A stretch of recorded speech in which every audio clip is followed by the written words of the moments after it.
ಚಿಂದಿ ಉಡಾಯಿಸೋ ಖಾರ ಬಣ್ಣ ರುಚಿಯನ್ನು ನೀಡುತ್ತದೆ. ಮೆಣಸಿನ ಪುಡಿ ಚಿಂದಿ ಉಡಾಯಿಸೋ ಖಾರ ಬಣ್ಣ ರುಚಿ. ಜಮ್ಮು ಮತ್ತು ಕಾಶ್ಮೀರದಲ್ಲಿ ಸೇನಾ ಕಾರ್ಯಾಚರಣೆ ಮತ್ತೆ ಮುಂದುವರಿತಾ ಇದೆ. ಕಿಶ್ತವಾರ್ನಲ್ಲಿ ಉಗ್ರರ ವಿರುದ್ಧ ಸೇನಾ ಅಧಿಕಾರಿಗಳು ಕಾರ್ಯಾಚರಣೆ ಮುಂದುವರಿಸಿದ್ದಾರೆ.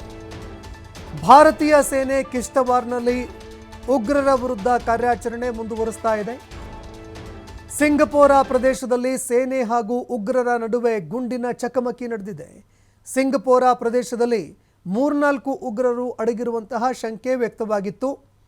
ಹೀಗಾಗಿ ಎರಡನೇ ದಿನವೂ ಭದ್ರತಾ ಪಡೆಗಳು ಕಾರ್ಯಾಚರಣೆ ಮುಂದುವರಿಸಿದ್ದಾವೆ.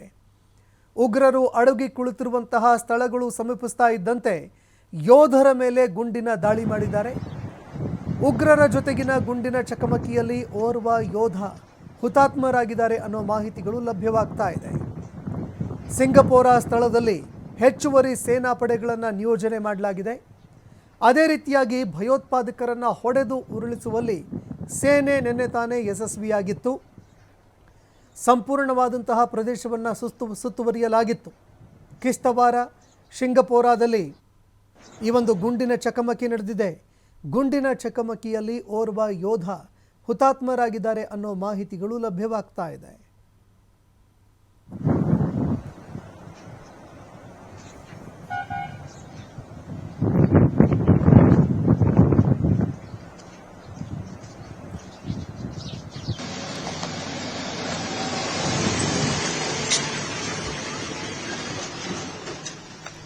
ಇನ್ನು ದೃಶ್ಯಾವಳಿಯಲ್ಲಿ ನೋಡುತ್ತಾ ಇದ್ದೀರಿ,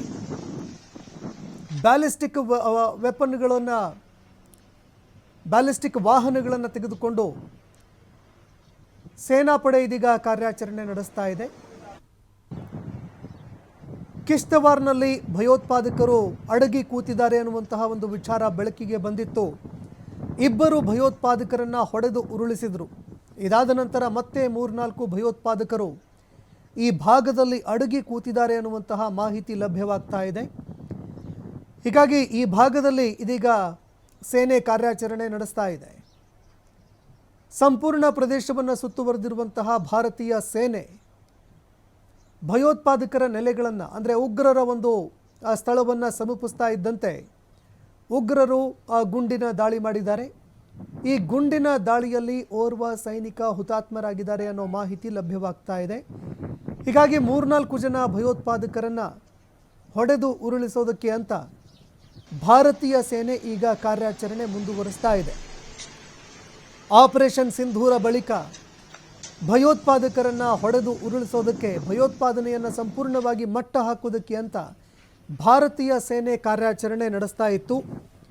ಈ ಕಾರ್ಯಾಚರಣೆಯಲ್ಲಿ ಇಬ್ಬರು ಭಯೋತ್ಪಾದಕರನ್ನು ಹೊಡೆದು ಉರುಳಿಸಲಾಗಿತ್ತು.